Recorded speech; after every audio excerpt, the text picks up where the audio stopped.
So Tumsimedens is my name. I'm a student at Mubs and Guild Minister for Students with Disabilities.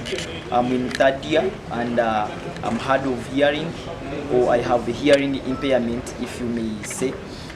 So basically today is a disability awareness day. We are letting people know about what disability is all about, people to understand what disability looks like, because there is a misconception that disability entirely is something that you see physically.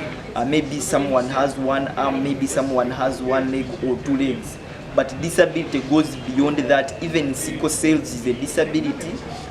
Even very strong asthmatic conditions is a disability, because in one way or another they restrict or they hinder how one's well functioning could be. What are the challenges that you face? So we as students with disabilities here at Mubs, the challenges we face is that there is a, I may not say it is much discrimination, because at least the center and the school has tried to be inclusive, but stigmatization is still there.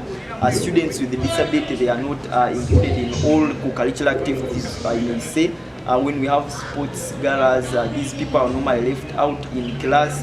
It is so hard to cope up on deadlines because of different disabilities. They delay a little bit behind.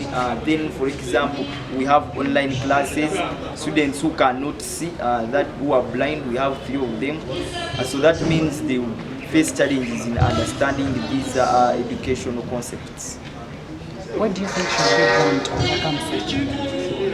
So basically, I think what should be put on a red line is that we need to let the society know what disability in details is and what disability looks like, and the situations that people go through, students basically with disabilities that go through to cope up with the environment. If there is a lift, students should at least opt that they are students with disabilities, so they should be given priority. When we have online classes, at least I appreciate Mubs gives extra time during examinations, whether online or physical, to at least compensate the challenges that could be met. But more, the emphasis should be on letting people know what disability is and to normalize it, because people still have these misconceptions and they let others lag behind.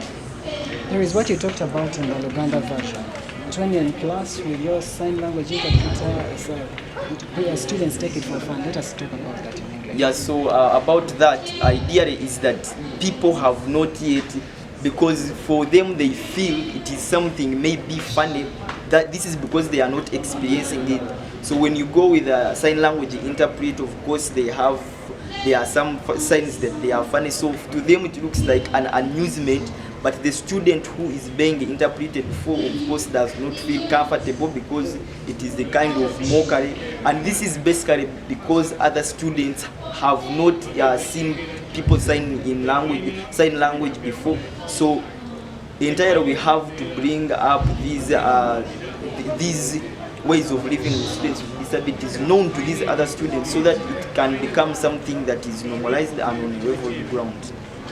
Because of such challenges, would you agitate for special universities for people of such kind? Now that comes with a challenge. That is the reason as to why I could not actually advance on advocacy for special needs universities, because at a point in time when you leave an institution for special needs, you have to mix up with the world.